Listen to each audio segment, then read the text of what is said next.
Hola, en esta lección vamos a hablar sobre la conjugación de los verbos de AR e IR. So in our last video, we talked about conjugating AR verbs. So in this video, we're going to be talking about how to conjugate ER and IR verbs and a couple of irregular verb forms that are irregular in the yo form. And just a couple of examples that we're going to see are hacer y salir. So let's go ahead and do a quick review of conjugation. Remember that when conjugating verbs, you drop the AR, ER, or IR from the infinitive form, and that infinitive form is that form that ends in AR, ER, IR, such as you see here with hacer y salir. And you're going to be left with a stem. And with a typical normal verb, you would keep that stem and just add an ending depending on what your subject is and, of course, depending on the tense. So we're focusing here in this chapter on present tense of the verbs. So, of course, our endings are going to correspond with what we want to say in the present tense and with the pronouns or subjects that we're going to use. So conjugating regular ER and IR verbs. Again, dropping the ER and IR from the infinitive and then excuse me, replacing that with the ending.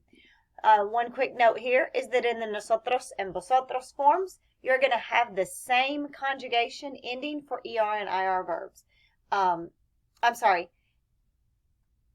We're going to have different endings for ER and IR verbs. They're going to have the same conjugations for all forms, but in the nosotros and vosotros forms, that's the only time you're going to see a different conjugation.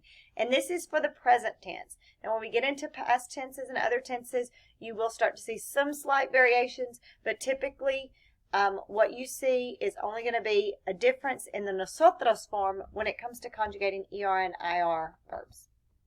So let's go ahead and look at some examples. Comer, to eat, and vivir. Yo como. Tú comes. Él y usted come. Nosotros comemos. Vosotros coméis. Ustedes, ellos, ustedes comen. Noten, okay, note here, there are some similarities to your AR verb forms. First of all, if you notice the yo form also ends in O, just like our AR counterpart. The to form ends in an ES. We take that E from what we see in the stem and add an S, whereas in an AR verb, we add AS.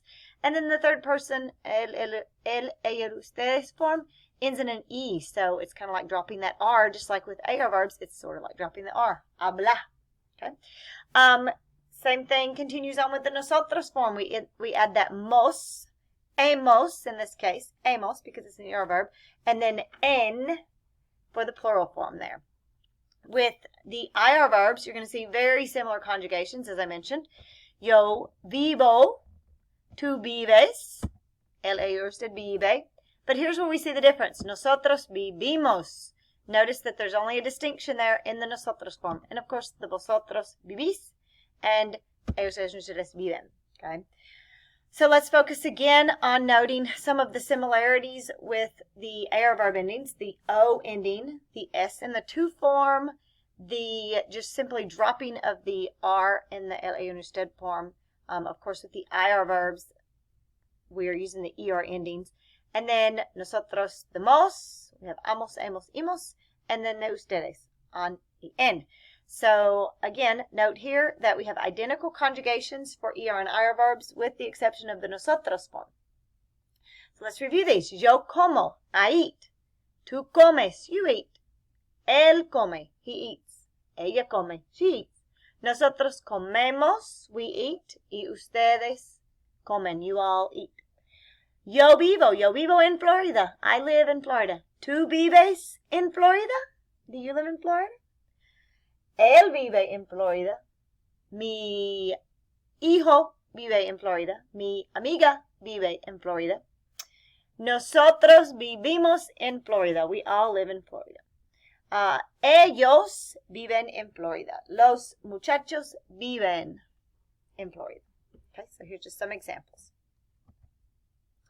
Now, some verbs have irregular forms, and for a couple of verbs that we're mentioning here, we're going to see what's called, I call them, go in the yo form, because we simply add a go to the yo form. So we kind of change that stem slightly, and it becomes go in the yo. So hacer y salir, for all other conjugations, they look just like any other ER and IR verb. Haces, hace, hacemos, hacen.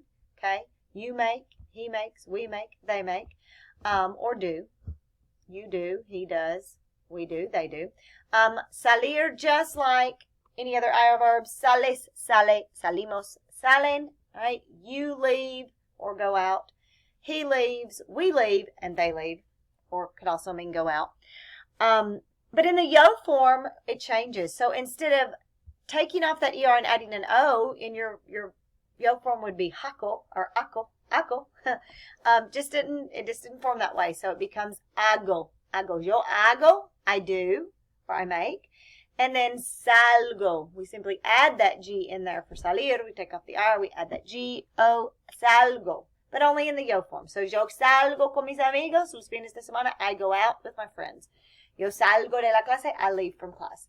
So notice that these verbs do have a couple of different meanings depending on context. Hacer can indicate to do or to make something, and salir meaning to leave or to go out, as in with friends. So just something you kind of have to memorize with this yo form and how to use that. We'll be practicing some of that in some of your practice activities. So let's look at this passage, and I want you to think about the verbs, and of course they are highlighted and bolded. So think about those verbs and think about who the subject is, who it's referring to. Me llamo Ángel y asisto a la Universidad Politécnica de California. Hago cursos de ciencias políticas, literatura e informática. En las clases de literatura leemos y escribimos mucho y yo participo con frecuencia en las discusiones. En la clase de informática analizamos sistemas y aprendemos a usar software. A veces no comprendo todo, pero un compañero de clase comparte sus notas conmigo. Cuando salimos de clase vamos a la cafetería. Allí comemos, bebemos y hablamos de mil cosas. Vivo en la residencia estudiantil. Los sábados por la mañana voy al gimnasio y por la noche salgo con mis amigos. No hago mucho los domingos. ¿Y tú? ¿A qué universidad asistes? ¿Y qué cursos haces? ¿Aprendes mucho también?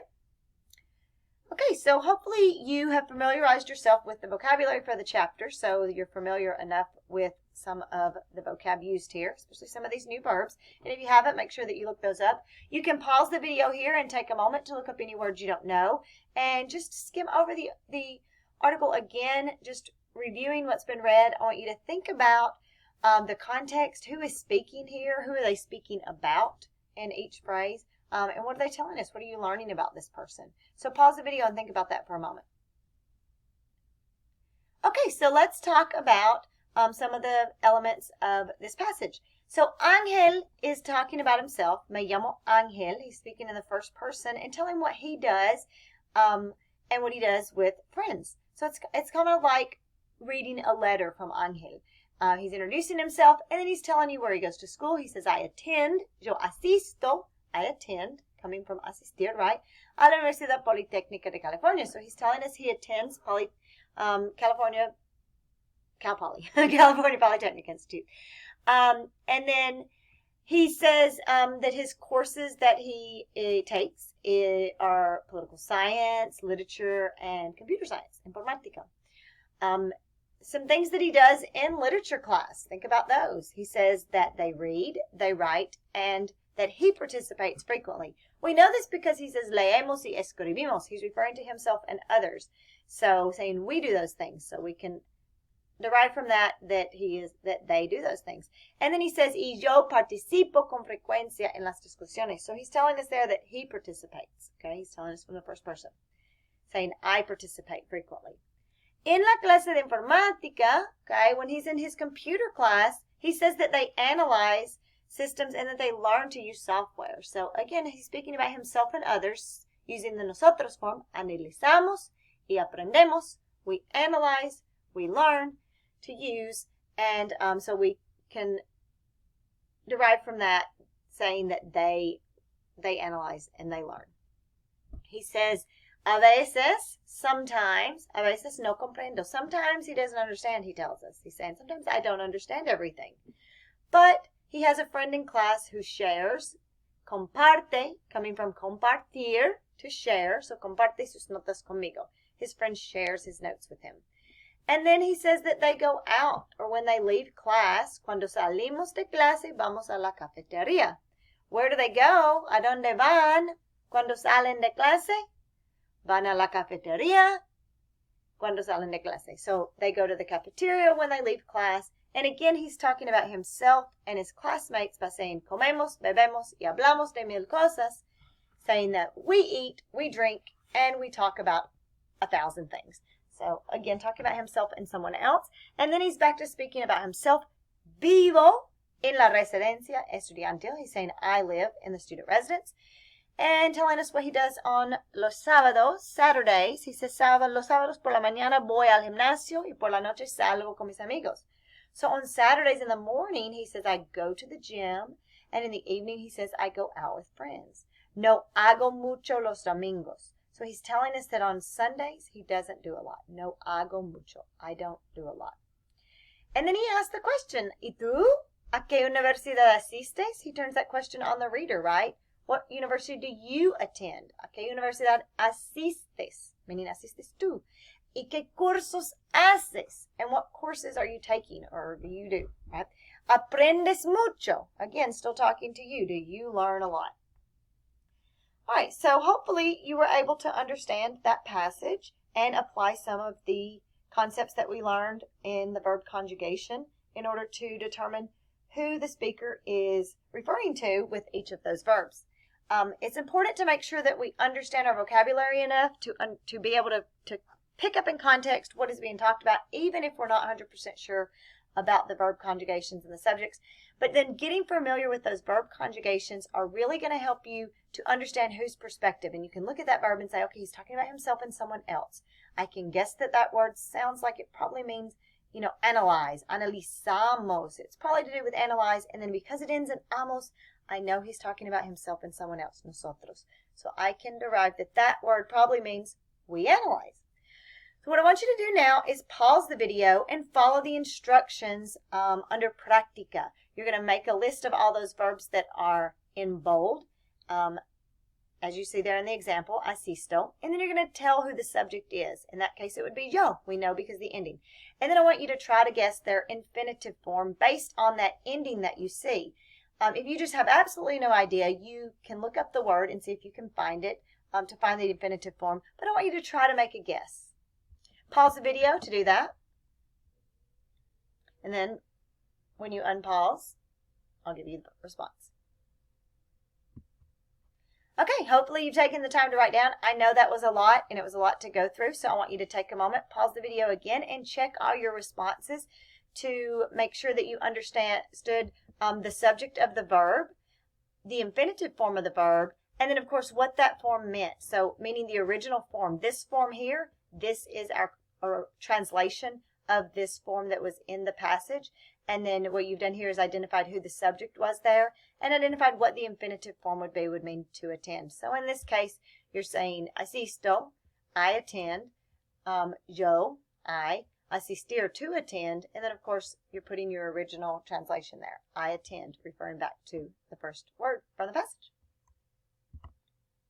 Here are some practice activities for you. If you haven't done these already within the slideshow, you might do them again. Go ahead and pause the video to complete that activity. These are very similar to the other activities we've done previously where you will put the correct form of the verb based on the subject that's given there. You'll do that for the first one. And then for the second one, you're going to take the subject. That will be the subject of your sentence. Your verb, you're going to conjugate it to match that subject, and then finish up your sentence. Go ahead and pause now to complete these. All right, hopefully you took the time to complete those. Go ahead and check your answers. As you can see, we have all the verbs in their correct conjugated form in order to explain the correct, in order to show, the correct usage, and so that the sentences make sense. Tú aprendes español, you learn Spanish. Nosotros escribimos muchos mensajes electrónicos. We write many emails. Or in electronic messages. Go ahead and take a moment to look over those and translate those for yourself as well.